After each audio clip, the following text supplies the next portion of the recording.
말씀을 보면 하나님께서 더 이상 제단 위에 있는 제물을 받고 싶지 않다. 그렇게 불타는 제사를 받고 싶지 않으니 성전 문을 누가 닫을 자가 있으면 좋겠다. 그런 사람을 내가 찾고 싶다라고 말하고 있습니다.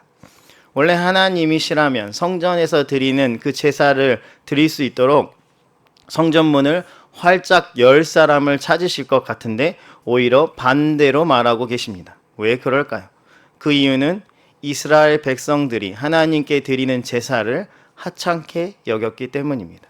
우리 13절 말씀 다시 한번 읽어볼까요? 13절입니다. 시작.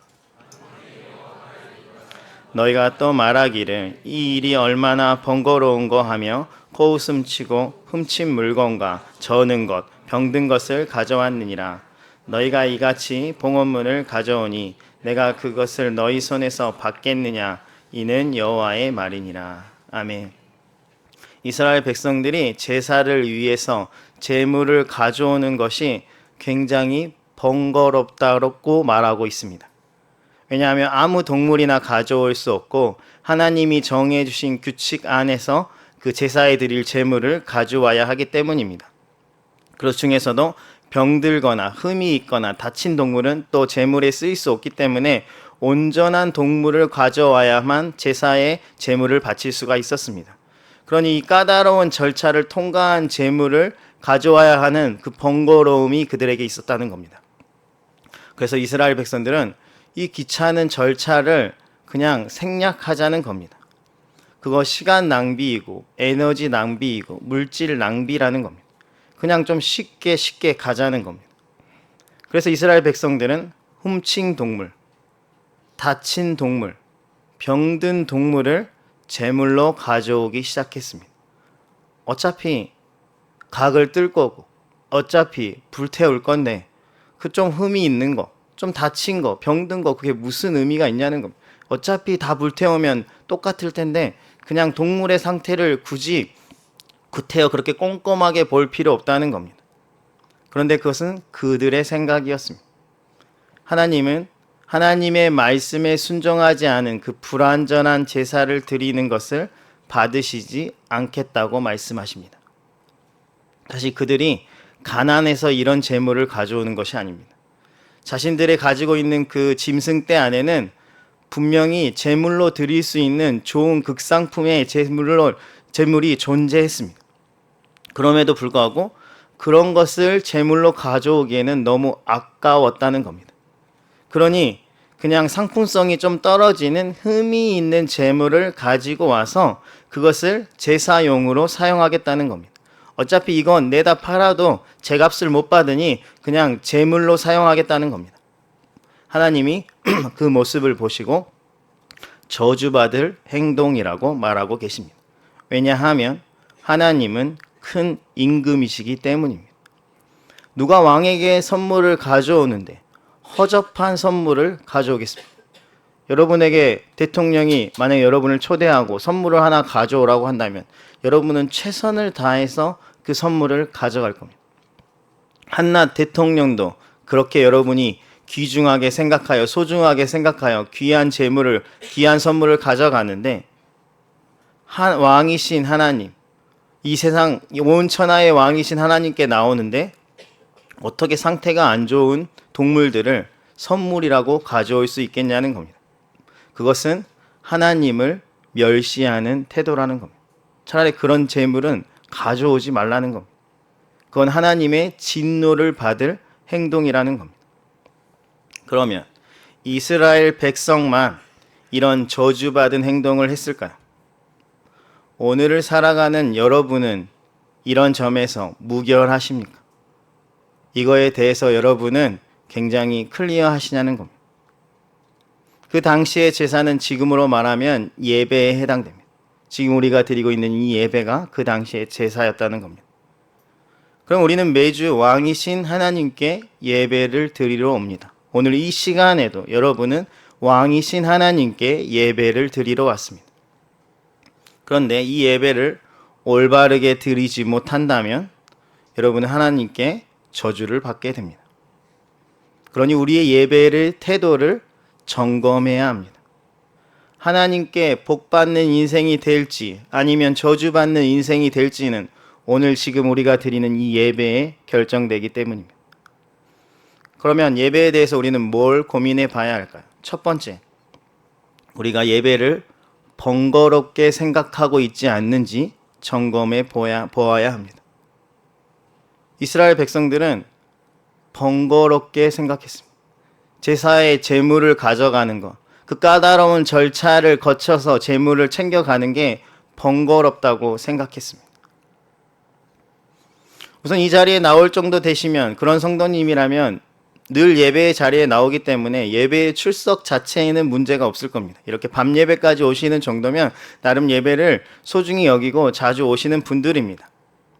그런데 하나님께서 이스라엘 백성들이 제사를 안 드려서 성전문을 닫으라고 말씀하신 것이 아닙니다. 그들은 지속적으로 엄청 많이 제사를 드렸습니다. 그런데도 하나님이 제발 성전문 좀 닫아라, 그만 제사해라 라고 말하고 있습니다.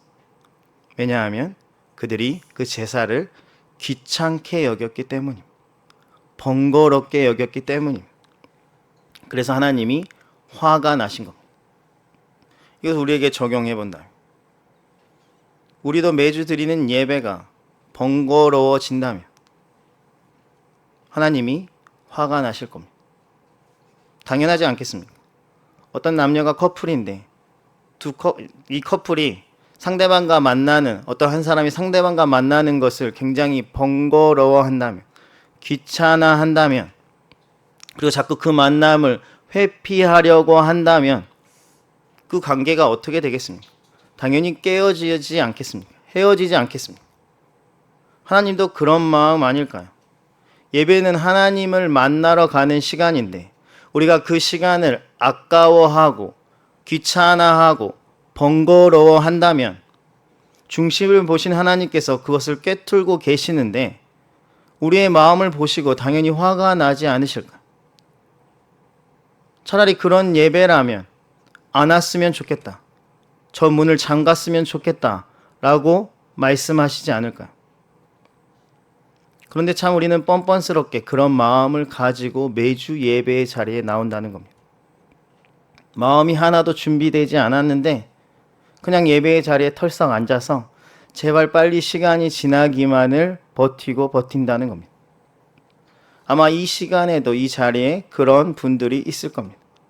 어쩔 수 없이 나와서 자리를 차지하고 있긴 하지만 제발 이 시간이 빨리 끝나고 빨리 가서 쉬었으면 좋겠다, TV 프로그램이나 봤으면 좋겠다, 빨리 숙제해야겠다, 빨리 내 할 일 해야겠다, 이렇게 생각하는 분들이 있을 겁니다. 번거롭다는 겁니다. 귀찮다는 겁니다. 무슨 숙제하듯이 예배를 하는 여러분의 모습을 보신 하나님께서 마음이 뒤집혀지지 않으실까요? 하나님은 지금 이스라엘 백성들이 제사를 안 드려서 화가 나신 것이 아닙니다. 제사는 계속 드리고 있었습니다. 마찬가지로 하나님이 우리가 예배를 안 드리고 있어서 화가 나신 것이 아닙니다. 예배는 계속 매주 드리고 있습니다. 그런데도 하나님은 진노하고 계십니다. 왜냐하면 여러분이 그 예배를 번거롭게 생각하고 있기 때문입니다. 귀찮게 생각하고 있기 때문입니다.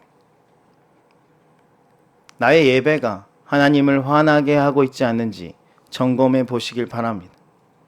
그것은 여러분이 예배를 번거롭게 생각하고 있지 않는지를 점검해 보라는 뜻입니다. 특히 요즘에는 온라인 예배가 대면 예배를 대처하고 있습니다. 대면 예배에 나가는 것이 귀찮다는 겁니다. 꽃당장도 해야 하고 또 갔다 교통 시간도 있고 차도 막히고 지하철 타야 하고 비용도 들고 1시간 예배 드리는데 3시간을 준비해야 하는 이 귀찮은, 그러니 그냥 온라인으로 편하게 번거롭지 않게 예배하겠다는 겁니다. 예배의 대상은 내가 아니라 하나님이십니다. 예배의 목적은 나의 편함이 아니라 하나님의 영광입니다. 그런데 자꾸 주객이 전도되어서 내가 편하게 예배할 수 있는 것을 하나님의 영광보다 더 귀하게 여긴다는 겁니다. 그러니 당연히 대면 예배보다 온라인 예배, 비대면 예배를 선호하게 되는 겁니다. 저는 지금 온라인 예배가 틀렸다고 말하는 것이 아닙니다. 다만 우리가 예배를 번거롭게 여기고 있지는 않는지 점검해 보시길 바랍니다.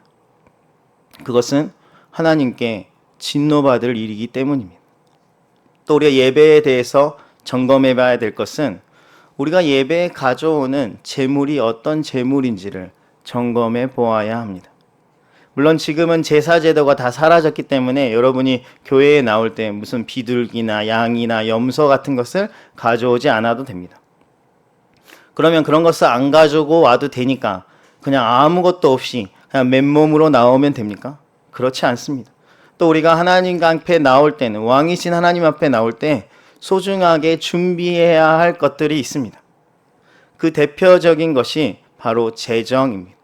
다른 말로 말하자면 헌금입니다. 그런데 헌금을 할 때 내가 쓸 것을 다 쓰고 그 다음에 남은 것을 하나님께 드리면 안 됩니다. 심지어 그런 것을 드리면서 마치 하나님께 자기가 뭔가 대단한 것을 드리는 양 생색내서는 더욱더 안 됩니다. 사실 우리는 의외로 헌금에 대해서 인색할 때가 많습니다.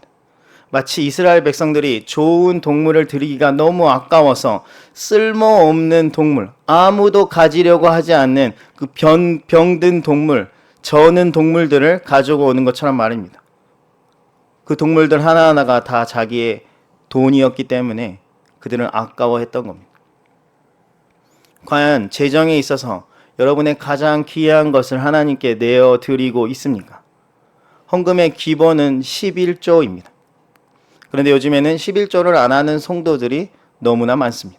심지어 교회의 직분자들도 간헐적으로 11조를 하고 있습니다. 이처럼 11조도 그러한데 다른 헌금은 말하지 않아도 그 수준이 심각하다는 것을 이미 알 수 있습니다. 하나님께 내 재정을 내어드리는 것이 점점 더 아까워지고 약해지고 있다는 겁니다. 물론 내게 있는 모든 것을 다 털털 털어서 하나님께 다 드리는 것이 온전한 섬김이라고 말하는 것은 아닙니다.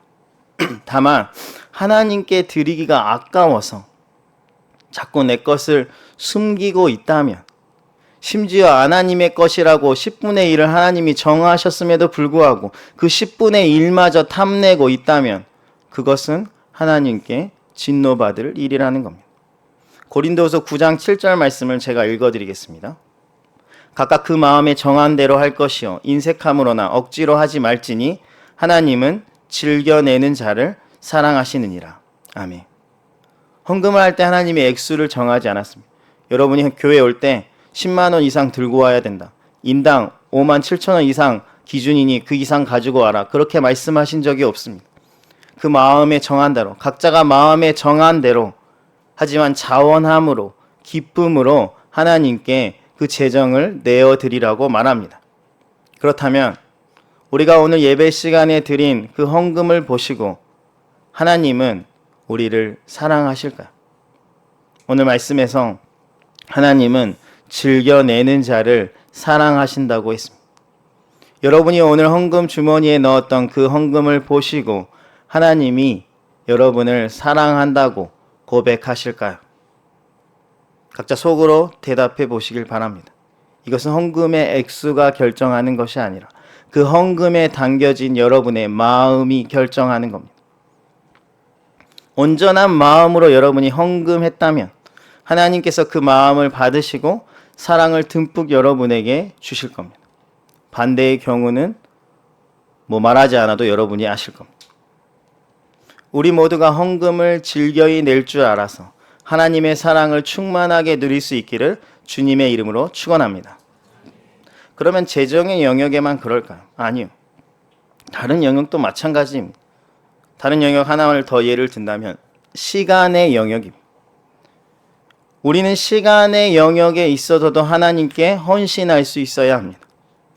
사실 요즘 사람들이 재정 못지않게 잘 하나님께 내어드리기를 아까워하는 영역이 바로 시간입니다. 나를 위해서 써야 할 시간도 지금 턱없이 부족한데 무슨 하나님이냐는 겁니다. 나 직장에서 너무 힘들고 가정일 하느라 힘들었는데 이 남은 이 시간이라도 내가 편히 쉬고 내가 하고 싶은 거 해야 되는데 무슨 하나님을 위해서 이 시간을 쓰라느냐는 겁니다. 그래서 내가 사용할 시간을 다 사용하고 쓰고 남은 시간을 가지고 사역하려고 합니다. 그러니 사역이 되겠습니까? 예를 들어서 제가 청년부를 맡았는데 청년들은 신방을 많이 해야 되는 특성이 있습니다. 그런데 제 개인 업무 다 보고 가족들과 시간 다 보내고 제 취미 활동 다 하고 남은 시간 그 짜투리 시간을 가지고 청년들을 신방하려고 하면 그 바쁜 청년들을 내가 만날 수 있겠습니까? 절대 못 만납니다.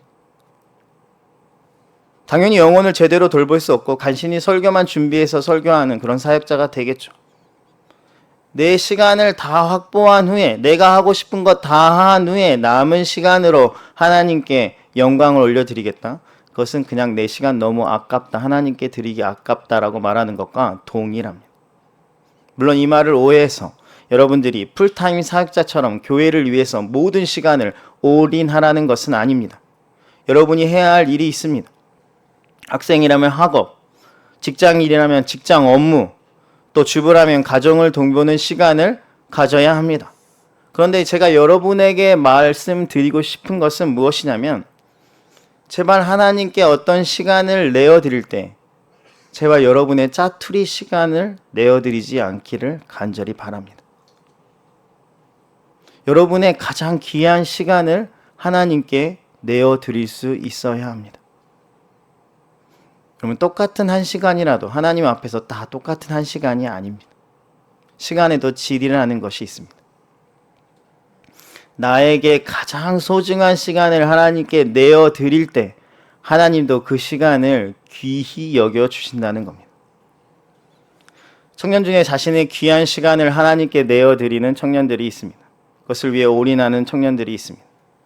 사실 그 시간, 지금 이 팍팍한 세상에서 자기의 스펙 쌓기도 바쁜 시간이고 자기 할 것도 많고 시험도 준비해야 되고 취직도 해야 되고 연애도 해야 하지만 그 모든 것을 뒤로 하고 하나님의 나라와 영광을 위해서 자신의 시간을 사용하는 아낌없이 내어드리는 청년들이 있다는 겁니다. 방금 전에 특송했던 청년 리더들이 그런 청년들입니다. 자신의 시간을 아낌없이 청년부를 위해서 또 교회를 위해서 사용하고 있습니다. 물론 세상 사람들이 보면 그런 청년들을 보면 세상 물정 모르는 답답한 사람들처럼 여겨질 겁니다. 자신의 인생길 하나 준비하지 않고 허송세월 보내고 있다고 질타할 겁니다. 심지어 교회 다니는 성도님들이나 교회 직분을 가진 부모님마저 그런 소리를 할 겁니다.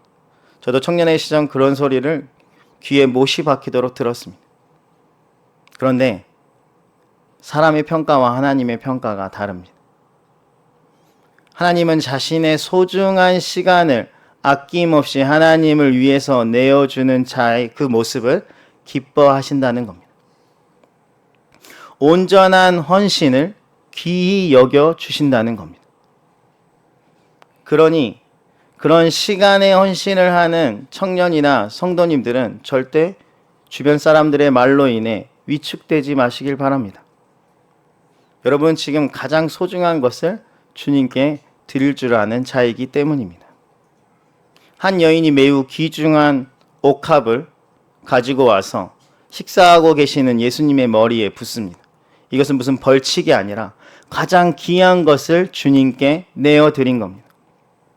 그것을 본 제자들이 왜 그런 쓸데없는 짓을 하냐, 왜 그렇게 낭비하냐, 왜 이렇게 허비하냐 하면서 화를 내면서 그럴 돈이 있으면 가난한 자에게 나눠주라고 합니다. 그러자 예수님이 오히려 그 제자들을 잠잠히 시키고 이 여인을 칭찬합니다. 마태복음 26장 10절 말씀을 제가 읽어드리겠습니다. 예수께서 아시고 그들에게 이르시되 너희가 어찌하여 이 여자를 괴롭게 하느냐, 그가 내게 좋은 일을 하였느니라. 아멘. 예수님의 장례를 위해서 가장 귀중한 옥합을 깨트린 여인을 예수님은 아낌없이 칭찬해주고 있습니다. 이것이 바로 주를 위해서 자신의 가장 귀중한 것을 깨트리고 내어드리는 사람에게 주님께서 주시는 칭찬입니다.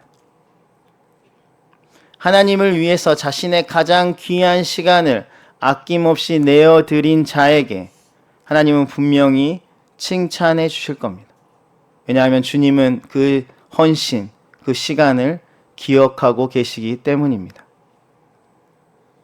그러니 하늘시학교의 성도님들은, 또 주일학교 학생들은 자신에게 있어서 가장 귀한 시간을 하나님께 내어드릴 수 있기를 주님의 이름으로 축원합니다. 오늘 수련회와 성경 캠프 신청이 있었습니다. 다들 신청하셨습니까? 대답을 안 하시네요. 수련회를 위해서, 그리고 캠프를 위해서 자신의 시간을 내어드릴 줄 아는 자에게 하나님이 칭찬하신다는 겁니다. 하나님께 칭찬받고 싶지 않습니까? 그러면 성공해야 되는 것이 아니라 여러분의 가장 귀한 시간을 하나님께 내어드리면 됩니다. 그러면 칭찬받을 수 있는 겁니다. 오늘 집에 가기 전에 꼭 수련회와 성경 캠프 신청하셔서 하나님께 칭찬받을 수 있기를 간절히 바랍니다. 그것이 세상에서 가장 아름답게 시간을 사용하는 방법입니다. 우리가 지금 하나님 앞에 가져오는 것들이 과연 하나님이 기뻐하시는 것일까요? 기뻐 받으실 만한 것일까요? 아니면 하나님이 보시기에 상당히 보잘것없고 쓸모없고 하나님의 진노를 자아내는 것일까요? 한번 고민해 보시길 바랍니다.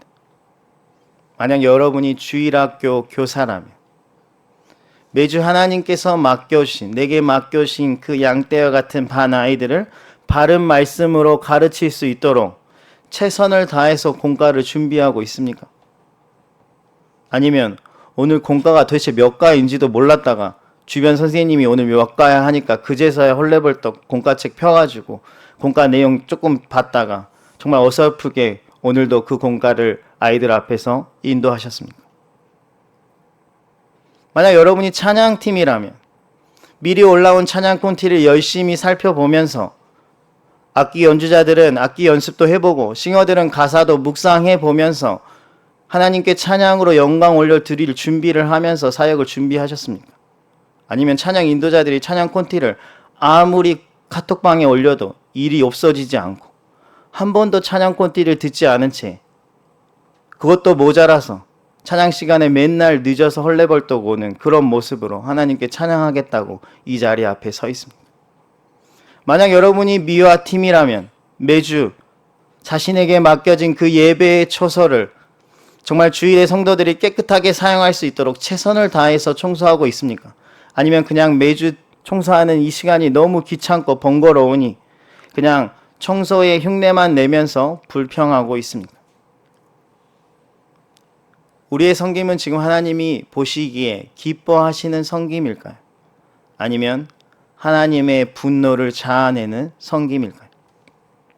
만약 후자라면 이스라엘 백성들이 훔친 물건, 저는 것, 병든 것을 봉헌문이라고 가져와서 하나님께 바치는 것과 무슨 다른 점이 있습니까?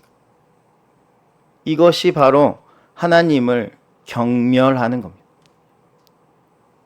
예배를 안 드리거나 봉헌물을 안 드려서 경멸하는 게 아니라 예배를 드리고 있는데 봉헌물을 드리고 있는데 그것이 온전하지 못할 때 그것이 바로 하나님께 경멸이라는 겁니다.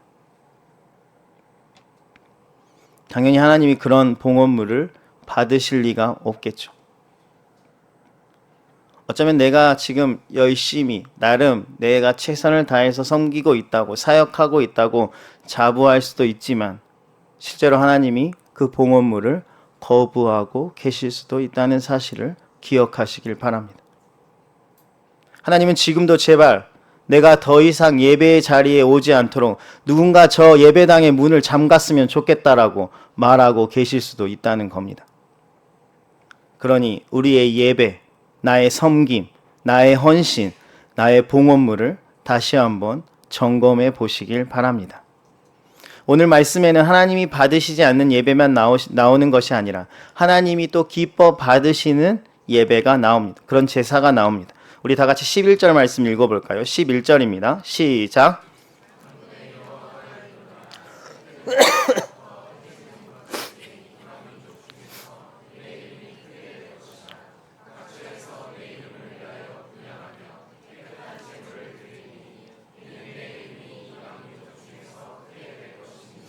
아멘.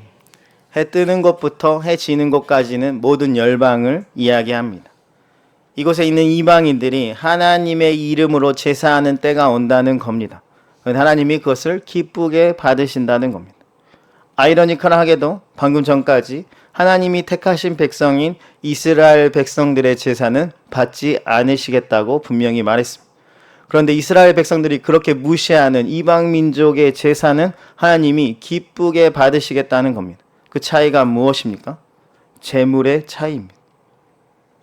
이방 민족과 이스라엘 백성들이 드리는 그 제사는 동일한데 그 제사에 사용되는 제물이 다르다는 겁니다.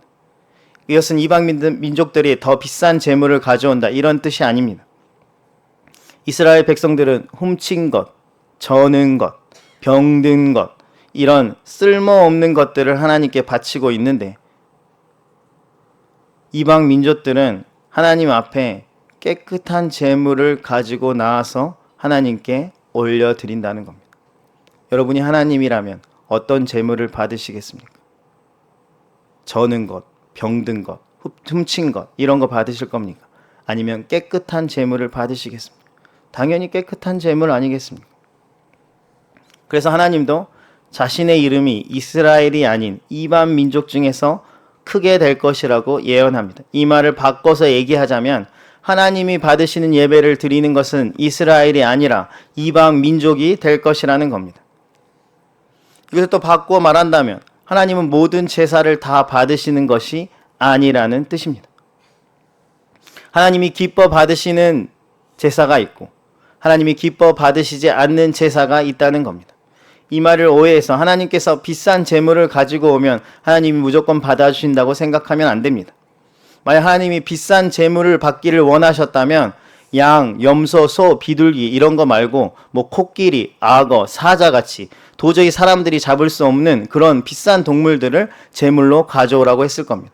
아니면 귀금속같이 금, 은, 보석 같은 그런 것을 내게 바치라고 하셨을 겁니다. 하나님은 한 번도 그런 적이 없으십니다. 하나님이 원하시는 제물은 비싼 제물이 아닙니다. 하나님이 원하시는 제물은 깨끗한 제물입니다. 이방 민족이 이 깨끗한 제물을 드리고 있기 때문에 하나님이 그 예배를 받으시는 겁니다. 그런데 이 깨끗한 제물의 원어의 뜻은 목욕을 잘 시킨 동물이 아니라 정결한 제물입니다. 정결한 제물이라는 뜻은 하나님이 율법을 통해서 정해놓은 그 규칙대로 합당한 기준대로 가져온 제물을 의미합니다. 반대로 이야기하자면 사람들이 번거롭다고 아깝다고 그냥 대충 자기 멋대로 가져온 그런 제물 하나님이 받지 않으시겠다는 겁니다. 너희들이 아무리 비싼 제물을 가지고 와도 그것이 율법에 합당하지 않으면 그 제물도 받지 않겠다는 겁니다. 하나님이 기뻐 받으시는 제물은 비싼 제물이 아니라 하나님의 말씀에 순종하여서 준비된 정결한 제물이라는 겁니다. 그 제물 받으시겠다는 겁니다. 이것은 지금도 유효합니다. 우리도 하나님께 정결한 제물을 올려드려야 하나님이 받으십니다. 이 말을 하면 반문을 던질 겁니다. 목사님, 이제 제사의 제도가 다 끝났는데 무슨 정결한 제물을 드립니까? 맞습니다. 우리가 구약시대처럼 양, 염소, 소, 비둘기 같은 것을 가져오는 것은 아닙니다. 신약시대인 우리가 예배의 자리에 올 때 가져와야 할 정결한 제물이 있습니다. 그것은 바로 우리 자신입니다. 이제 내가 하나님 앞에 제물이 되는 겁니다. 그런데 앞에서 살펴본 것처럼 하나님은 아무 제물이나 받는 것이 아닙니다. 하나님이 받으시는 제물이 있고 받지 않는 제물이 있는 것처럼 하나님이 무조건 내가 하나님 앞에 나왔다고 하나님이 다 받으시는 것이 아닙니다. 그럼 하나님이 기뻐 받으시는 제물은 무엇일까? 로마서 12장 1절 말씀을 제가 읽어드리겠습니다. 그러므로 형제들아, 내가 하나님의 모든 자비하심으로 너희를 권하노니 너희 몸을 하나님이 기뻐하시는 거룩한 산 제물로 드리라. 이는 너희가 드릴 영적 예배니라. 아멘. 우리가 하나님 앞에서 거룩한 산 제물이 될 때, 그때 하나님이 우리의 예배를 기쁘게 받아주신다는 겁니다. 이것이 바로 우리가 하나님께 드릴 정결한 제물입니다. 오늘 이 주일에 여러분은 그 정결한 제물을 가지고 예배의 자리로 나오셨습니까? 다른 말로 하자면 우리가 세상과 구별된 모습으로 살아갈 때 하나님이 그 예배 기뻐 받아 주신다는 겁니다. 우리는 예배하면 단순히 이 자리에 모여서 예배 드리는 오전 예배, 주일 밤 예배, 수요 예배를 생각하지만 매일의 삶 속에서 우리의 모습이 거룩하냐가 우리의 예배를 결정한다는 겁니다. 우리는 반드시 정결한 제물이 되어야 합니다. 다른 말로 하자면 거룩한 구별된 삶을 살아야 한다는 겁니다. 거룩은 죄와 멀어지는 것이며 세상과 구별되는 겁니다. 이번 한 주 나의 삶은 거룩한 산 제물이었습니까? 아니면 세상과 동일했습니까? 아니면 세상 사람보다도 못하셨습니까? 많은 사람이 하나님이 기뻐하시는 예배를 드리고 싶다고 말합니다. 그런데 정작 본인이 거룩한 제물이 되지 못하고 있습니다. 그러니 당연히 하나님이 기뻐하시는 예배를 드릴 수가 없습니다. 그럴 때 우리가 흔히 생각하는 거, 지금보다 더 열심히 예배를 드리면 되겠지? 지금보다 예배 횟수를 더 늘리면 되겠지? 그러면 하나님이 기뻐하시겠지? 아닙니다. 진짜 문제는 나에게 있습니다. 내 삶이 전혀 거룩하지 않는데 어떻게 그 예배가 거룩할 수 있겠습니까? 어떻게 그 예배에 거룩하신 하나님을 만날 수 있겠습니까? 거룩하신 하나님이 기뻐하시는 예배가 되려면 내 자신이 먼저 거룩해져야 한다는 겁니다. 대표 기도할 때 자주 등장하는 멘트가 있습니다. 한 주 동안 세상에 빠져서 살다가 이제 주님 앞에 나왔습니다. 이 말을 바꿔 말하자면 한 주 동안 저는 거룩한 산제물로 못 살았네요 라는 말입니다. 당연히 우리의 예배도 하나님의 기쁨이 되지 못하겠죠. 우리의 예배가 변화되었으면 좋겠습니까? 찬양의 콘티가 변화되면, 설교의 스타일이 변화되면, 설교의 순서가 변화되면, 특별한 프로그램이 예배 가운데 들어오면 그러면 예배가 변화될 것 같습니까? 천만의 말씀. 여러분이 거룩한 제물이 되면 그때 우리의 예배는 변화되게 되어 있습니다. 그러니 한 주 동안 살아가면서 하나님 앞에서 부단히 거룩한 제물이 될 수 있도록 힘쓰시길 바랍니다. 오늘 우리는 두 가지 예배가 있음을 살펴보았습니다. 하나님이 기뻐하시는 예배도 있지만 하나님이 격려하는 예배도 있습니다. 예배를 드릴수록 하나님께 큰 복을 받기도 하지만 예배를 드릴수록 하나님께 큰 진노를 받기도 합니다. 그러니 우리 예배를 반드시 살펴야 합니다. 많이 드리는 것으로 대충 때워야지 그것이 아니고 내가 드리는 예배를 점검해 보아야 한다는 겁니다.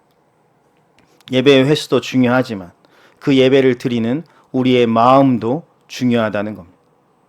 그냥 단기 선교 가기 위해서 어떤 횟수를 채우기 위한 그런 예배가 아니라 진짜 거룩한 산 제물이 되어서 하나님께 드리는 예배, 그 단 한 번의 예배를 하나님이 기뻐 받아주신다는 겁니다. 예배를 드리는 우리의 마음을 꼭 살펴보시길 바랍니다. 그리고 제발 하나님을 무슨 쓰레기 분리수거통 같이 사용해서는 안 됩니다. 나를 위해 좋은 거 다 쓰고 내 가족들을 위해 좋은 거 다 쓰고 쓰다 그냥 남은 그 나머지 것을 하나님께 내어드리는 그런 자가 되지는 마시다. 나에게 있어서 가장 소중한 것을 하나님께 내어드릴 수 있기를 간절히 바랍니다. 예수님께 자신의 가장 소중한 향유 옥합을 드렸던 여인처럼 말입니다. 그리고 지금도 예배를 위해서 필요한 제물이 있습니다. 그것이 바로 정결한 제물이고 그 제물은 바로 우리 자신입니다. 우리 모두 한 사람 한 사람이 하나님 앞에서 거룩한 산 제물이 되어서 하나님이 기뻐하시는 영적인 예배를 드리기 바랍니다. 그럴 때 우리의 예배가 변화되게 됩니다. 그런 예배로 하나님께 기쁨이요 영광이 될 수 있기를 주님의 이름으로 축원합니다. 우리 찬양하겠습니다.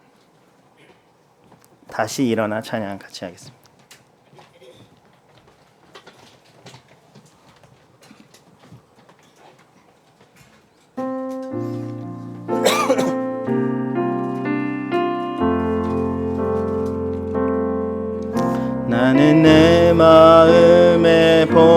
복음이 흥했던 곳에서 다시 아버지를 만나고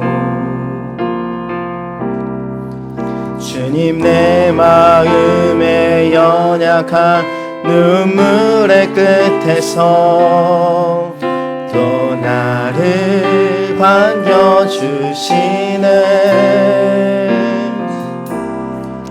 작다 생각했던 주의 부르심 다시 나를 회복해 하시네.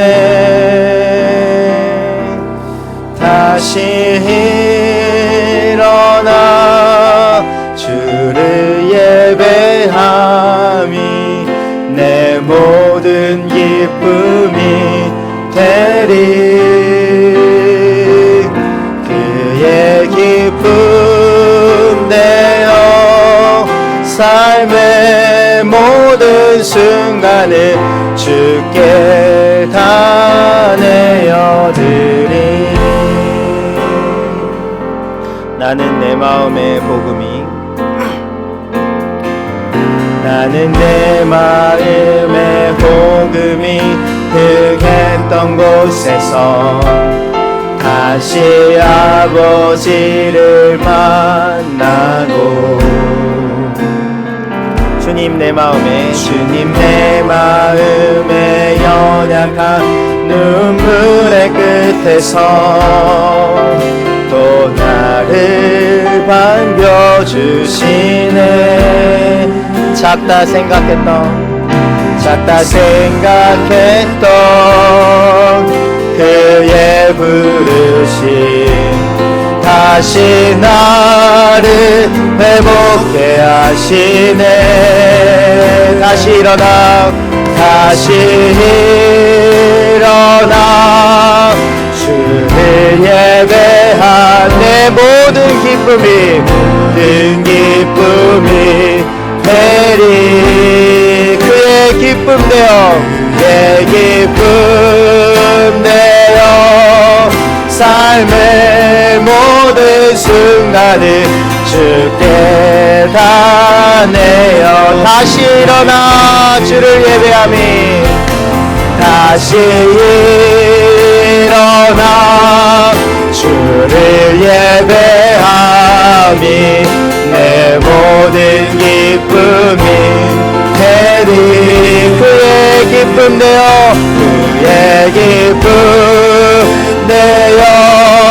삶의 모든 순간을 주께 다 우리의 목소리 높여서 다시 일어나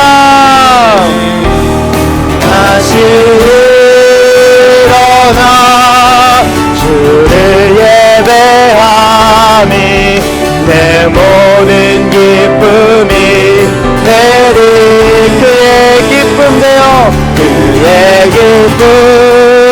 되어 삶의 모든 순간을 주께 다 우리 마지막 한 번 더 다시 일어나 주를 예배함이 다시 일어나 주를 예배한 내 모든 기쁨이 되리.